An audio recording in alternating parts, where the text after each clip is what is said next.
ಆತ ಯಾರು? ಒಳ್ಳೆಯವರು. ಆತನ ಯಾರು? ಒಳ್ಳೆಯವನು. ನಮ್ಗೇನಾದ್ರೂ ಕೆಟ್ಟದಾದಾಗ ಏನಂತೀವಿ? ಎಲ್ಲಿದ್ದಾನೆ ಬಿಡಪ್ಪ ದೇವ್ರ ಅನ್ನಲ್ಲ. ಯಾಕೆ ಗೊತ್ತಾ? ಆತನು ಒಳ್ಳೆಯವನಂತ ನಮ್ಮ ಮನಸ್ಸಿಗೆ ಏನಾಗಿದೆ? ದೃಢವಾಗಿದೆ. ಮನಸ್ಸಲ್ಲಿ, ನಮ್ಮ ಆತ್ಮದಲ್ಲಿ ಅದನ್ನು ಫಿಕ್ಸ್ ಮಾಡ್ಕೊಳ್ಬೇಕು. ಇದಕ್ಕೊಂದು ಬೆಸ್ಟ್ ಎಕ್ಸಾಂಪಲ್ ಹೇಳ್ತೀನಿ. ಒಂದ್ಸಾರಿ ಸತ್ಯವೇದದಲ್ಲಿ ಪೌಲ ಸೀಲರ್ ಅನ್ನೋರು ಇಬ್ರು ಇದ್ದಾರೆ. ಏನವ್ರ ಹೆಸರು? ಪೌಲ ಸೀಲರ್ ಇಬ್ರು ಇದ್ದಾರೆ. ಒಬ್ಬರಿಗೆ ಭಯಂಕರವಾಗಿರುವಂತ ಒಂದು ಪಿಶಾಚಿ ದೆವ್ವ ಅಂಟಿಕೊಂಡಿರ್ತದೆ. ಹೋಗಿ ಅವ್ರನ್ನ ವಾಸಿ ಮಾಡ್ತಾರೆ. ಏನ್ ಮಾಡ್ತಾರೆ?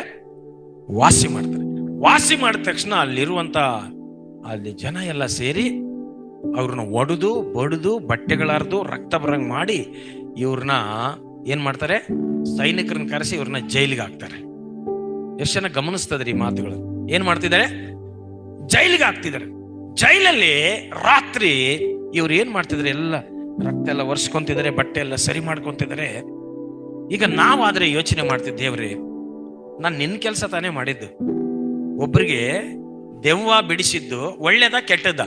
ನೀವ್ ಹೇಳ್ರಿ ದುರ್ಗಾಪುರ, ಒಳ್ಳೇದ ಕೆಟ್ಟದ್ದು? ಒಬ್ರಿಗೆ ದೆವ್ವ ಬಿಡಿಸೋದು ಜೋರಾಗಿ ಹೇಳ್ರಿ, ಒಳ್ಳೇದ ಕೆಟ್ಟದ್ದು? ಒಳ್ಳೇದು ಮಾಡಿದ್ದೀನಿ ದೇವ್ರಿ. ನಿನ್ ಸೇವೆ ಮಾಡಿಂತಾನೆ, ನಾನು ನಿನಗೋಸ್ಕರ ಮಾಡಿಂತಾನೆ, ನೀನು ಹೇಳಿದ್ದಕ್ಕೆ ಅಲ್ಲಿ ಹೋಗಿಂತಾನೆ, ನೀನ್ ಹೇಳಿದ ಕೆಲಸ ಮಾಡಿಂತಾನೆ. ಆದ್ರೆ ಇಷ್ಟು ಹೊಡೆತ, ಇಷ್ಟು ನೋವು, ಇಷ್ಟು ರಕ್ತ, ಬಟ್ಟೆ ಎಲ್ಲ ಅರ್ಧಾಕಿ ಅಷ್ಟು ಜನರ ಮುಂದೆ ನಮ್ಮನ್ನು ಅವಮಾನ ಮಾಡಿಬಿಟ್ರಲ್ಲ ದೇವ್ರೆ, ನೀನ್ ಎಲ್ಲಿದಿ ಅಂತೇಳಿ ಅವರು ಪ್ರಶ್ನೆ ಮಾಡ್ಲಿಲ್ಲ. ಏನ್ ಮಾಡ್ಲಿಲ್ಲ? ಪ್ರಶ್ನೆ ಮಾಡಿಲ್ಲ. ಅವ್ರನ್ನ ಹೊಡೆದ್ರು ಬಡಿದ್ರು. ಅವ್ರು ಏನ್ ಮಾಡ್ತಿದಾರೆ ಗೊತ್ತಾ? ಅಷ್ಟೆಲ್ಲ ಆದ್ರೂ ಕೂಡ ರಾತ್ರಿ ಏನ್ ಮಾಡ್ತಿದಾರೆ ಅವರು? ನೀವೆಷ್ಟೋ ಒಳ್ಳೇದು ಮಾಡಿದ್ರ ದೇವ್ರು ಅವ್ರಿಗೆ? ಅಂತೀರಿ. ಒಳ್ಳೇದು ಮಾಡಿದ್ರಾ? ಏನ್ರಿ ಒಳ್ಳೇದು ಮಾಡಿದ್ರಾ? ಬಾಯಿಂದ ಹೇಳ್ರಿ, ಒಳ್ಳೇದು ಮಾಡಿದ್ರಾ? ಇವ್ರೇನ್ ಆಡ್ತಾರ?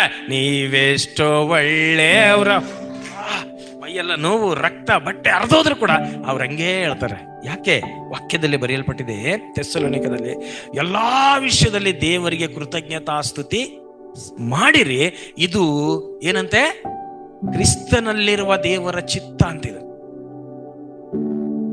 ಯಾರು ದೇವರನ್ನ ಕರೆಕ್ಟ್ ಆಗಿ ಅರ್ಥ ಮಾಡ್ಕೊಂಡಿರ್ತಾರೋ ಅವ್ರಿಗೆ ಗೊತ್ತಾಗುತ್ತೆ, ಒಂದು ವೇಳೆ ನನಗೆ ಹೊಡೆತಾ ಬಿದ್ರು ಕೂಡ ಇದು ಒಳ್ಳೇದಕ್ಕೋಸ್ಕರ ದೇವರು ಮಾಡ್ತಾ ಇದ್ದಾರೆ ಅಂತ. ಯಾಕೆ ಅವ್ರು ಹಂಗೆ ಹೇಳಿದ್ರಂದ್ರೆ, ಅವ್ರು ದೇವರನ್ನ ಬಹಳ ಚೆನ್ನಾಗಿ ಅರ್ಥ ಮಾಡ್ಕೊಂಡಿದ್ರು. ದೇವರ ಬಗ್ಗೆ ಅಷ್ಟು ದೃಢವಾದ ನಂಬಿಕೆ ಅವ್ರಿಗಿತ್ತು. ಒಂದು ಅದ್ಭುತದ ಬಗ್ಗೆ ಅವರ ಗಮನ ಇತ್ತು. ನನಗಿಷ್ಟೆಲ್ಲ ಆಗಿದ ಅವಮಾನಕ್ಕಿಂತ ಆ ರಾತ್ರಿಯಲ್ಲಿ ಇವ್ರು ಮಾಡಿದಂತ ಆ ಒಂದು ಪ್ರಾರ್ಥನೆಗೆ, ಹಾಡುಗಳಿಗೆ, ಆರಾಧನೆಗೆ ಆದಂತ ಇಡೀ ಜೈಲು ಏನಾಯ್ತು? ಕದಲಿತು. ಬಾಗಿಲುಗಳು ತೆರೆಯಲ್ಪಟ್ಟಿತು. ಒಂದು ದೊಡ್ಡ ಅದ್ಭುತ. ಇಡೀ ಜೈಲಿನ ಇತಿಹಾಸದಲ್ಲಿ ಒಂದು ಹಿಸ್ಟ್ರಿನೇ ಬ್ರೇಕ್ ಮಾಡಿಬಿಡ್ತದೆ. ಈಗ ಅವ್ರಿಗಾಗಿದ್ದು ನೋವು ಜಾಸ್ತಿ, ನೋವಿಗೆ ಜಾಸ್ತಿ ಸ್ಪಂದನೆ ಬಂತ, ಈ ಅದ್ಭುತಕ್ಕೆ ಬಹಳ ಸ್ಪಂದನೆ ಬಂತ. ಯಾವ್ದಕ್ಕೆ ಬಂತ ಹೇಳ್ರಿ? ಬಾಯ್ ತೆರೆದ್ರೆ ಅದು ಯಾವ್ದಕ್ಕೆ? ಹಾಗಾದ್ರೆ ಆ ಅದ್ಭುತದ ಮುಂದೆ ಈ ನೋವು ಏನೋ ಅಲ್ಲ. ಹಲ್ಲೆಲೂಯ.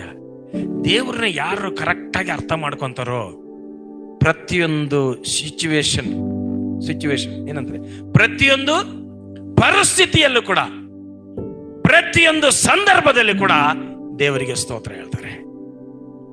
ಖಾಲಿ ಜೋಬಿರುವಾಗ, ಅಸುವೆ ಆದಾಗ, ಯಾರು ಜೊತೆಯಲ್ಲಿ ಸಪೋರ್ಟ್ ಮಾಡೋರು ಇಲ್ಲದೆ ಇರುವಾಗ, ನೋವಿನಲ್ಲಿ ಇರುವಾಗ್ಲೂ ಕೂಡ ಅವ್ರು ಏನ್ ಮಾಡ್ತಾರೆ?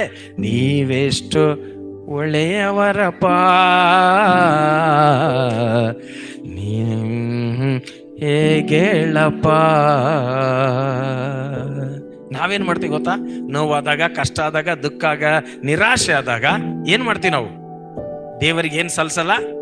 ಕೃತಜ್ಞತೆ ಸಲ್ಸಲ್ಲ. ದೇವರಿಗೆ ಸ್ತೋತ್ರ ಹೇಳಲ್ಲ.